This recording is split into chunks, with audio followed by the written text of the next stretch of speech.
If you would like to get your song reviewed, dear listener, there's the filthy capitalist option. As Sori says, $125 gets you straight to the head of the line. You don't have to be a part of the alliance. You don't have to be part of the group. Wait a minute. And the biggest thing is you don't have to wait. You hop, skip, and jump right in front of everybody. $125 gets you there. You do that 3 times, and you get mashed down to the $75 rate for perpetuity. Yes! Also, there is a band review option. So if you've got a band and you're trying to get your band some exposure, hit me up at vinsori@gmail.com, and I'll show you the details about how to pull that off. You can also jump on Patreon, and there is a option on the tiers to be able to get your band reviewed. Yep. Obviously, we can't lie to you, so we can't guarantee a positive review.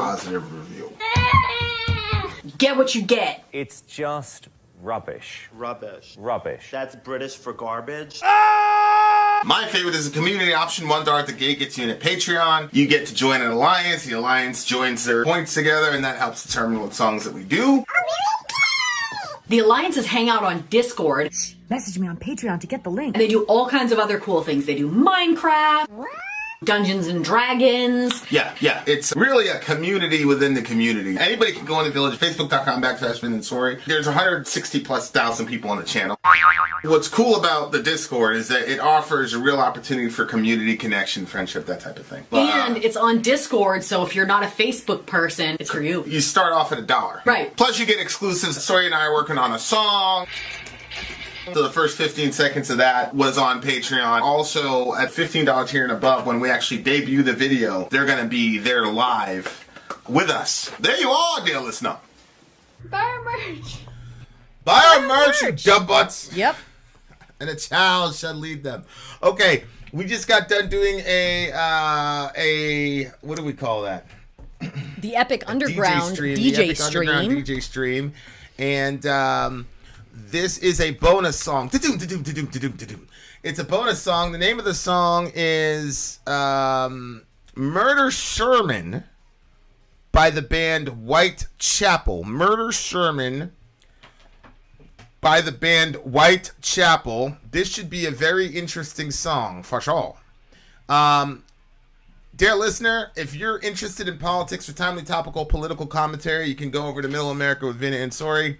We are releasing an interview we did with the big homie Jimmy Dore. Yay. We did that interview about 2.5-3 weeks ago. We had some audio issues with it, so we worked on trying to get it fixed, but to no avail. Anyway, you guys don't care about my complaining.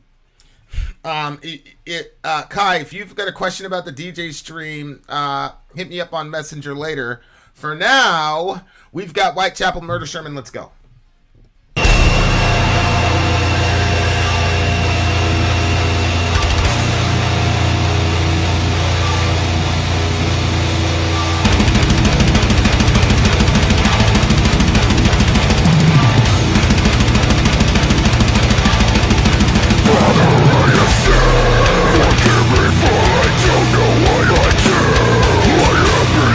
For your face, I am devoid of faith.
Wow. Jeez. Heavy stuff. Heavy stuff. Yeah. This is a song I wrote about killing my stepfather after his lies, deceit, and promises he made. He brought religion into it and was completely hypocritical about it. He got my mom addicted to crack, which eventually led to her death. Oh my This is a dream I gosh. had of killing him and shoving his religion down his throat that he preached. Another thing I'm not proud of. Damn. So, if you look at the lyrics, this obviously faith is, or the lack thereof, is a big part of this song. Oh my gosh. Especially the first half of the song, where he says, I have sinned, forgive me, for I don't know what to do. So, this is, in Roman Catholic parlance, right, this is when you go to confession. When you sit down, you say, Father, forgive me, for I've sinned, and then the priest says, what have you done, my son, blah, blah, blah. And then the guy confesses, and then the priest says, okay, do, 8 Hail Marys or whatever. So it's also a flip of, when Jesus, forgive them for they don't know what they do. Right. Because Jesus says, Father, forgive them, they don't know what they do. And he says, forgive me for I don't know what to do, which is probably in the same area, right? I've become devoid of faith. I am devoid of faith. As I mutter these words. One thing that's interesting about that intro is he says, Father, I have sinned, which is a prayer, right? Well, is it his prayer, or is he talking to the... Well, again, Well, why confess to the priest? Wouldn't that be because you have some bit of faith? Why do that? Oh, yeah. So he's saying, the whole I believe help my unbelief thing. Yeah. So he said, I am devoid of faith. But I think a lot of times we think that we're devoid of faith or there's literally nothing left. But the fact that you're thinking, holy shit, I'm devoid of faith means there is still a bit of faith that makes you say, holy shit. Right. Right. No, But anyway. I agree with that. So he had a dream where he was able to kill his stepfather, who he blames for his mother's death. And that he was part to blame for that. I mean, she made her own decisions, but he introduced it to her. No, 100%. Especially as a religious guy, as a man, you're the head of the household. You're the head of the relationship. So you can't do the whole hey. Yeah. You can't do that. Right. If you're gonna take the whole hey, I'm the leader and the man is the leader, great. Then you need to take accountability when shit fucks up. Yeah. Otherwise, I bet people look at you and think that you're like one of those type of dictator leaders, but you're not. But I will take the most blame if something goes wrong here. Yeah. Yep. Because 100%. I'm the leader of the house. So whoever is the leader, you get the blame. That's how it goes. So I will say it was a dad's fault for sure. Again, if what he's saying is right? We don't know the situation, but anyway. As I muttered these words into his ear, his hypocritical eyes show me the origin of fear. Suddenly it seems he has lost all faith in the one whose faulty life he helped erase. Wow. Now that's interesting because... Oh, that's him. That's talking about his mother then, I'm assuming. Oh. He's lost all faith in the one whose faulty life he helped erase. So that couldn't be God, right? Because he can't erase God. But it would be his mom because his mother died of a crack overdose, I guess. I thought he was talking about him. He lost all faith in the guy that's singing. He has no faith that he's going to protect well, remember, him. the guy is killing him. The guy had a dream that he was killing him and he was shoving a crucifix down his throat to kill him. So in this dream, he's got his hands on his stepfather, right? Mm-hmm. And as I mutter these words into his ear, his hypocritical eyes show me the origin of fear. Suddenly it seems that he has lost all faith in the one whose faulty life he helped erase. So when the guy tells the background for the story, it was his mother who died of a crack overdose, and he blamed this guy for it. So it's this guy in a dream is coming to the realization that the mother's dead.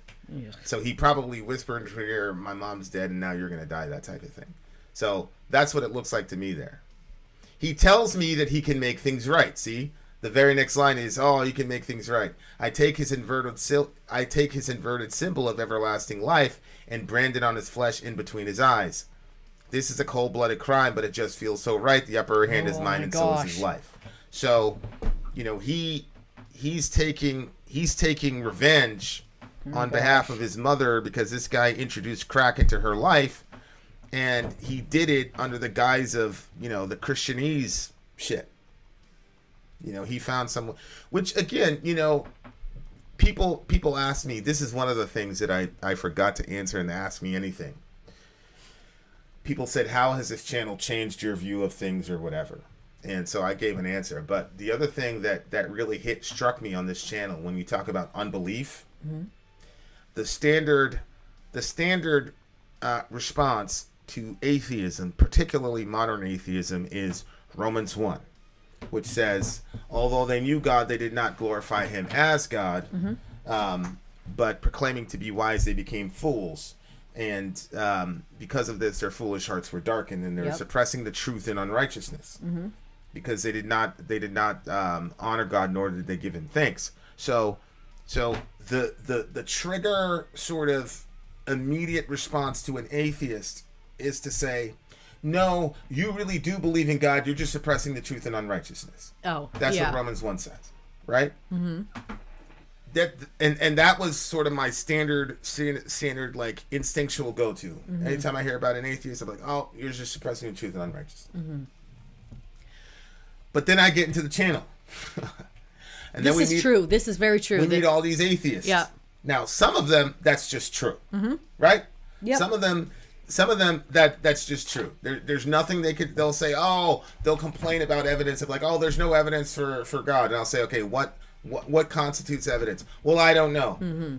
Okay, so you're complaining that there's no evidence, but you can't even define evidence. Okay, you're not an honest actor. But there are people, I always bring up Ian, etc., that are genuinely, in my mind, from my vantage point, genuinely seeking, but, there's a lot of difficulties to overcome for a multitude of reasons. But what almost never gets talked about in evangelicalism when it comes to atheism or whatever, or unbelief or whatever, is Romans 2. Because in Romans 1, Paul is dealing with garden variety, pagans, Gentiles, whatever. But in Romans 2, Paul is dealing with religious sinners. And so there's that famous line where Paul says, God is blasphemed among the Gentiles because of you. That's right, yeah. So one of the reasons for unbelief in Paul's mind, especially in the book of Romans, one is, you're suppressing the truth and unrighteousness because you don't want to live under God's law because you want to do your own thing. But the other is, this person is an unbeliever, a blasphemer, because religious people misrepresent God. You see? Yeah. So what do evangelicals do? One puts all the blame on the unbeliever, the other puts the blame on the religious person. Now, if you're the unbeliever, Romans 1 is for you. If you're a religious person, Romans 2 is for you. But what do we do as evangelicals? It's the fucking unbelievers' fault. We did all this shit to people. We're horrible to LGBT people. We're horrible to everybody on the planet. Fuck everybody. But the reason the person is an unbeliever is not because we're terrible Christians. No, dear listener. It's because they're suppressing the truth in unrighteousness. Yeah. Unbelievable. So this poor fella, and notice this guy, I don't think he's like claiming to be a Christian, but you could see even in his post-mortem of the song, he says another thing he regrets. Yeah, he says it's something that he's not proud of. So this guy is able to construct his own sort of morality, and this is kind of like a turn the other cheek type of thing too.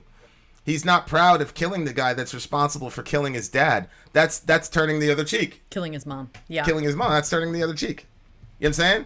So, like, it's amazing. Like, that's one of the major things I learned on this channel, man, is that is that Romans 2 has a lot more explanatory power for modern atheism in my mind than Romans 1 does. Oh, absolutely. Absolutely. But let's not okay. let's not deal with that. When I was in college, one of the things that we had to do was we had to go into the city and talk to a bunch of people. We had to talk to a bunch of people, talk to them about the Bible, basically try to get them to go to church or to hear anything about God. And everybody was always saying the same thing. Oh, I don't go to church anymore because of the hypocrites. That was like literally everything that everybody said. And I'm like, wow, everybody has the same damn excuse, is what I was thinking. Yep. Now, I'm like, wait a minute. Which, search your heart, because that might just be an excuse. Right. But then I was like, wait a minute. Everybody is saying the same thing. Maybe there's a portion of truth to it. Right. You know? Right. And obviously now, because of my experiences and a lot of people that I've talked to, I see that, you know, in some cases that is the truth. You know, they've been very hurt by all that. But at the same time, you know, there are some things that, well, it depends on the church, but you know, sometimes, like, you know, when you go to the gym, it's very uncomfortable, blah, blah, blah, but you go because it's necessary for you. Yeah. And you can't let the other people and what they're doing affect your workout. I mean, sometimes we go and there's literally people on their phones the whole time. It's like, why did you do that? Did you just want to say you went to the gym? So they could take a selfie Yeah. at the gym. It's like you weren't working the whole time. So, you know what I'm saying? Yeah. So I think that there is truth, obviously, but I think that, I mean, there's hypocrites with everything, you know, like everything kind of has people that are not doing what they're supposed to be doing. So I don't know. Anyway, carry on, now, babe. Daniel is 14 years old. Okay. So he's doing a lot of hard thinking for a 14-year-old. He says, I cannot accept a God that allows life-ruining conditions on innocent infants. He's either not all powerful or not all good. Now, Daniel, let's say there's no God. Who cares if innocent infants die? And what does innocent mean? Innocence has to do with a person's relationship to guilt, and guilt has something to do with a person's relationship to some kind of law, right? So where do you get the term innocent? And why is being an infant important? It seems like you're saying that because the person hasn't contravened any specific law, that they don't deserve to die, and that dying is a bad thing. Why is dying a bad thing in your worldview? If you're just a collection of accidental atoms that somehow generated life and consciousness from matter, if that's the case, then what's wrong with you dying or living? It's like one of my atheist friends says about death. What were you thinking before you were born or before you were conceived? Nothing. So if that's the case, you're speaking about human life as if it's valuable. And you're using terms like innocent and guilty as if there's an objective standard for what makes a person innocent or guilty. Mm-hmm. And you're picking the term infant, right, to exacerbate something, namely that this is a small defenseless person and they're dying. Why is it bad that small defenseless people die? Where did you get that idea? Furthermore, you're saying you cannot accept. You didn't say I can't believe in a God. You said I cannot accept. And I think that's a very honest take from your part. Yeah. Because you're not saying I don't believe. What Right. you're saying is you can't accept. Right. Okay, well, that's a different story. Fifthly, this is a false dilemma. A false dilemma fallacy is when you have only two options in a situation where there is a third option, right? So he says either God's not all powerful or he's not all good if bad things happen to people. Not realizing, Daniel, that it depends on how you define the word good. Mm-hmm. Exactly. So, for example, in most situations, most people would say a state of well-being is good and a state of suffering is bad. Mm-hmm. But when I'm doing a plank, I am suffering. Especially when you get to the 3-minute mark on a plank, I'm suffering because I know right after that I got 31 push-ups I need to do directly after that. I'm suffering. Is that suffering good or bad? Well, by itself in isolation, we would say that that's bad. But when we talk about the goal that I'm trying to accomplish, the suffering is actually a marker for something good. Mm-hmm. Same thing with a woman in pregnancy. I was just watching this clip from this guy, and his wife never takes any of the pain meds. She won't do the epidural. And the husband says, why are you doing that? And she says, because the pain is valuable, and the more intense it gets, the closer I am, I know that the baby's coming. Mm-hmm. And I don't want to lose that. And so the suffering that comes along with childbirth is real, and it's severe, and it's worse than dying. I mean, that's scientifically proven.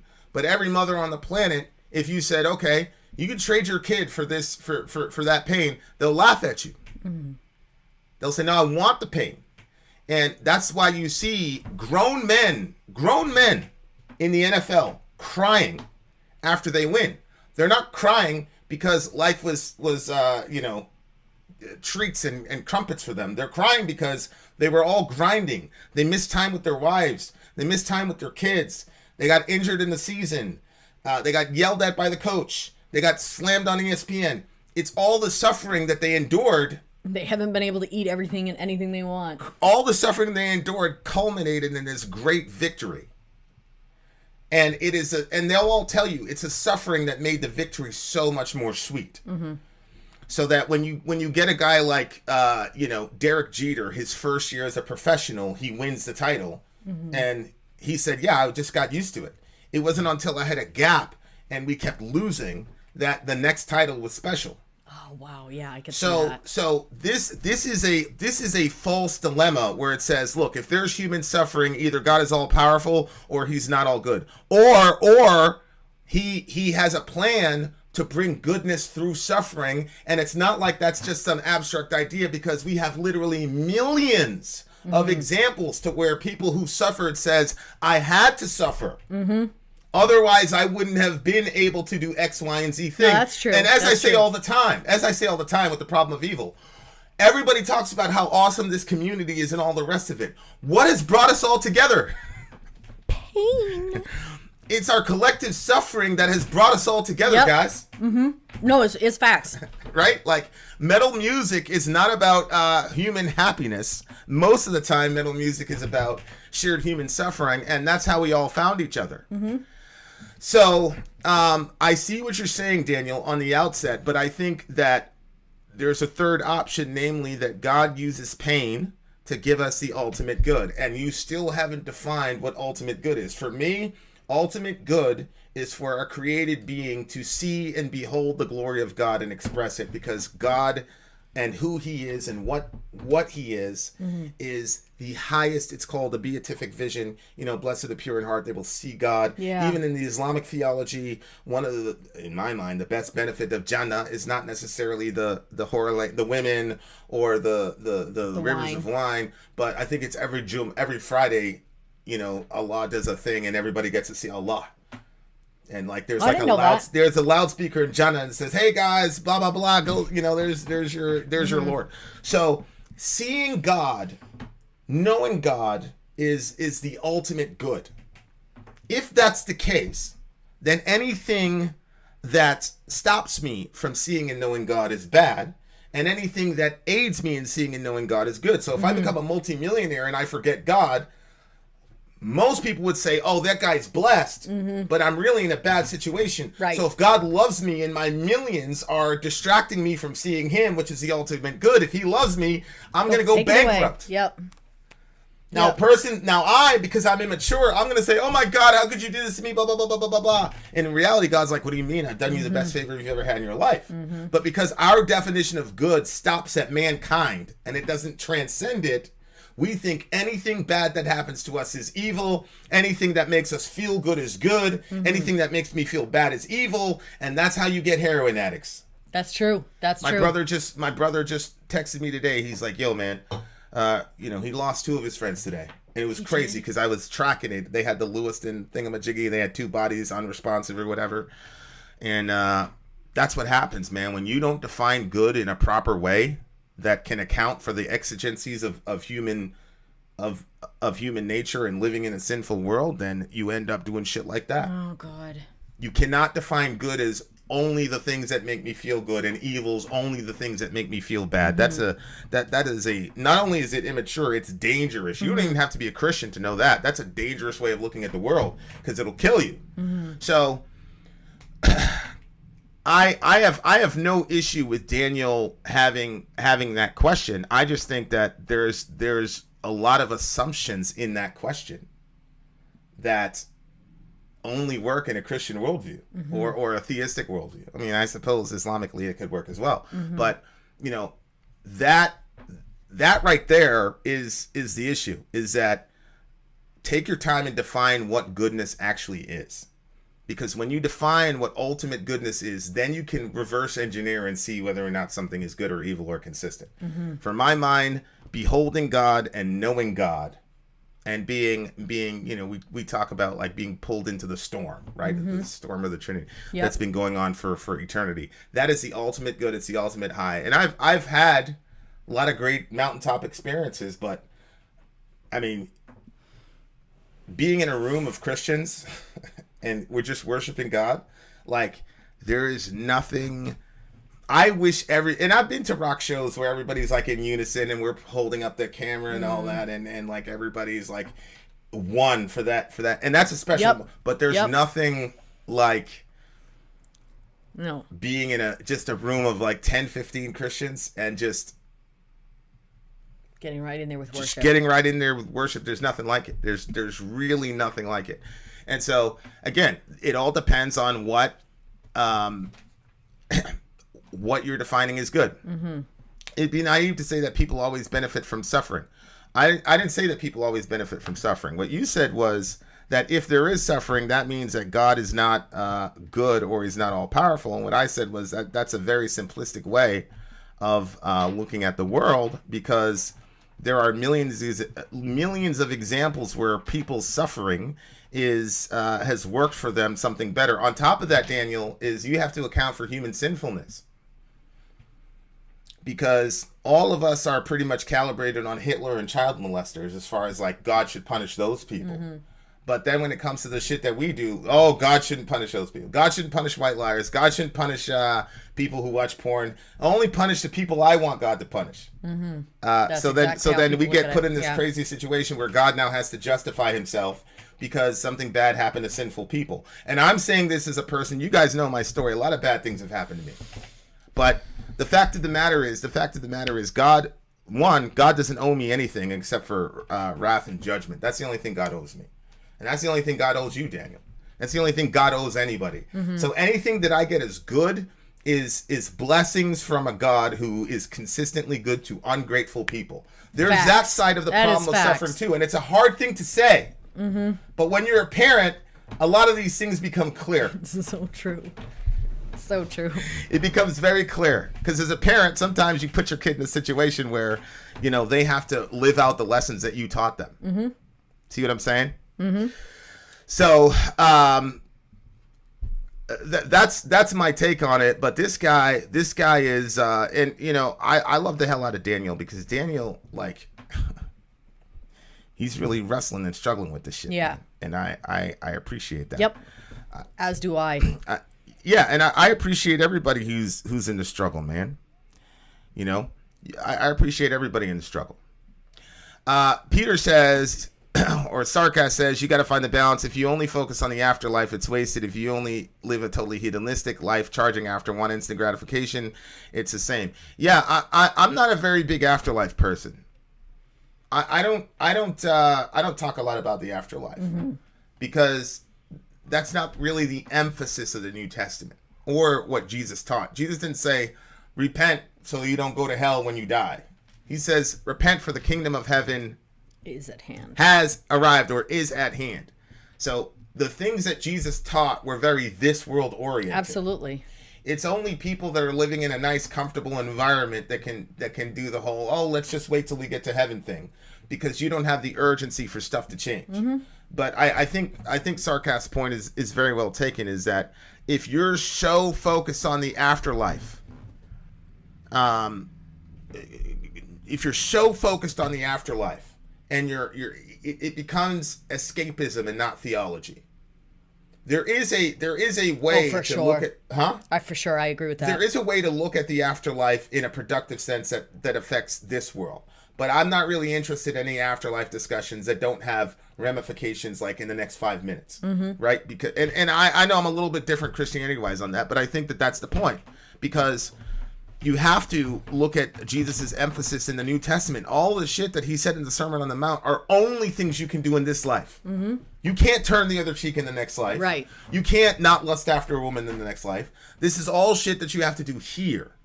And see, that goes to this song, is that you get a lot of Christians that like disconnect this world from the next world, not realizing that the next world is simply a continuation of this world, just like your resurrected body is going to be the same body that you have now. And so then you almost get this kind of like pseudo-Gnostic thing. So treat your body good. Yeah. Like you do the pseudo-Gnostic thing where it's like, oh, we can do whatever we want. So he goes in there and introduces crack to this woman's like real world situation. But then I'm sure he's going to tell the son, hey, she's in heaven. You see what I'm saying? So it's like, okay, you introduced this horrible chemical substance into this woman's life now. And then instead of taking accountability for it, your way of dealing with it is say, oh, she went to heaven. No, motherfucker. She probably did go to heaven, but you are in a bad situation because you fucked up this life. Yep. Yeah. Like, it's absolutely crazy.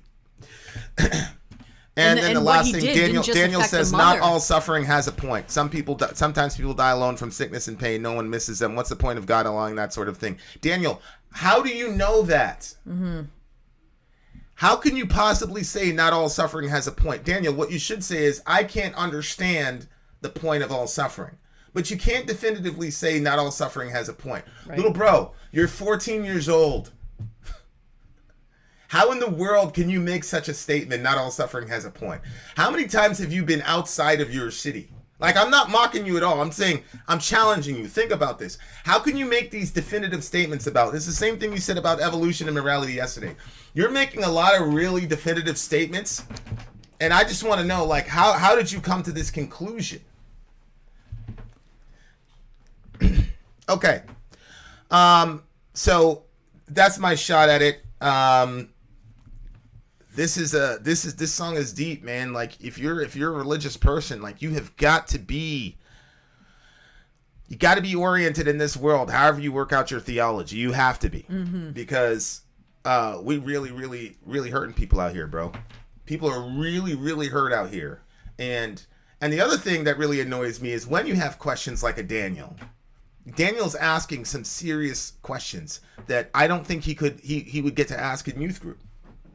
Because I think they would go after him. Oh, yeah. They would go after him for not playing along. Mm-hmm. You know? And that's another thing that, like, really screws with... There's a lot of ways that we...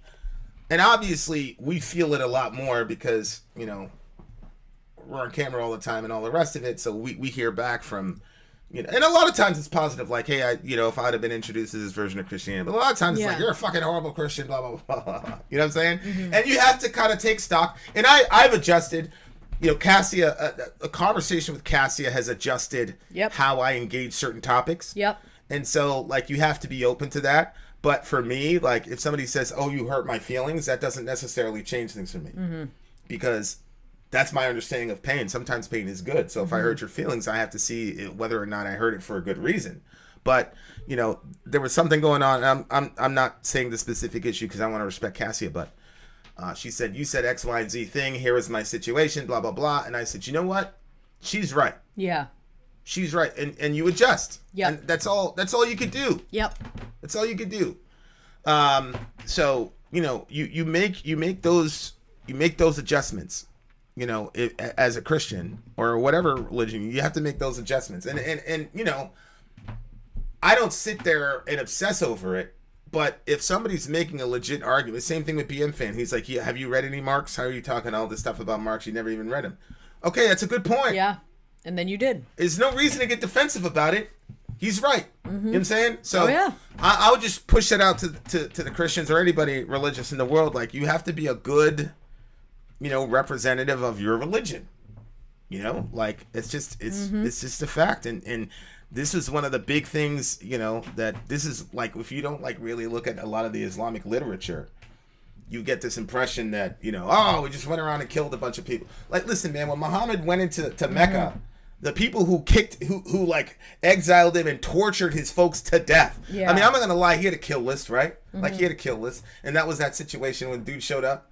And then he's like, yo, give me a pass. Yeah. And Muhammad stayed quiet. He's like, yo, Ya Rasulullah, give me a pass. Muhammad was quiet. He's like, Ya Rasulullah. And Muhammad said, all right, you get a pass. And then when he left, Muhammad's like, yo, why didn't y'all kill him when I didn't say nothing? And they're like, Ya Rasulullah, you should have winked to something. He's like, I'm the prophet. I'm going to wink to you, bro. He's right. Like, you're the prophet. What, he's like, what do I look like being a prophet and like winking and like moving my head? Right. Like, it don't make no sense, bro. Kill that dude. Okay, but aside from that, when Muhammad went into Mecca, he said, what do you think I'm going to do to y'all after all the bullshit y'all put us through? And they said, you're going to do something khair, good. You're going to do good. And he said, because they're like, we know you to be a good person, because he came in 10,000 deep into Mecca. He ain't want no smoke with the homie. Shout out to Muhammad sallallahu alaihi wasallam. They're like, yo, we know. They're like, we know you're going to do good. And he said, I will treat you like my brother Joseph treated his brothers. You know, Joseph. Oh yeah.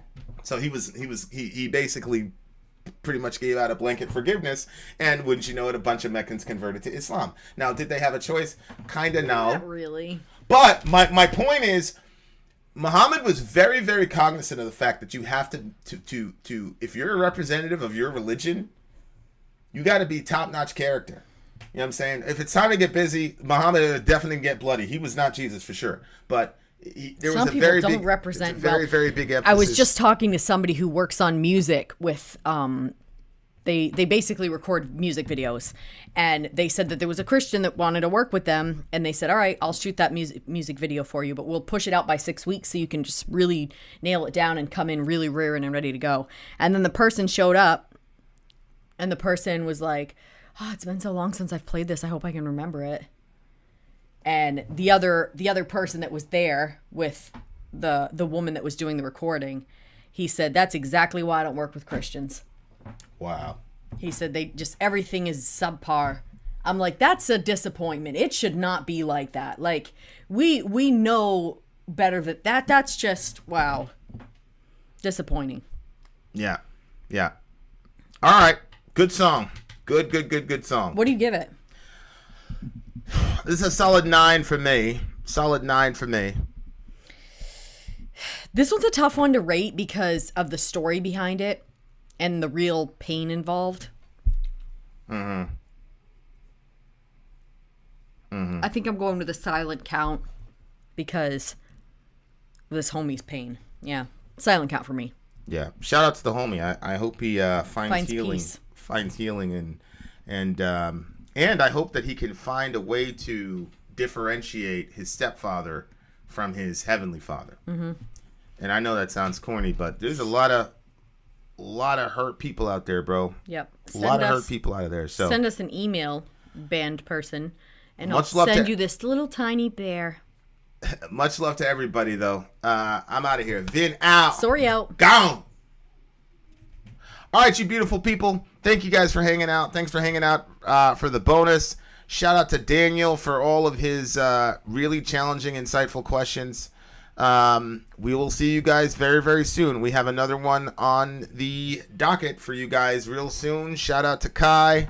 Shout out to bad song, good conversation. Shout out to Loveland. Hey, Loveland, man, I enjoyed you coming through today, bro. I haven't seen you. Like, I don't know if I recognize you, but I'm definitely going to be looking for you for the next streams for sure. So the next stream that we have scheduled is scheduled for Sunday at 2 p.m. Eastern Standard Time, and it is an album review. Whoa! We're doing an entire album review? What day? Mm-hmm. Sunday? Yep. Light Bearers. Nice. Oh, are you kidding me? Nope. Whoa! Who's that, Neil?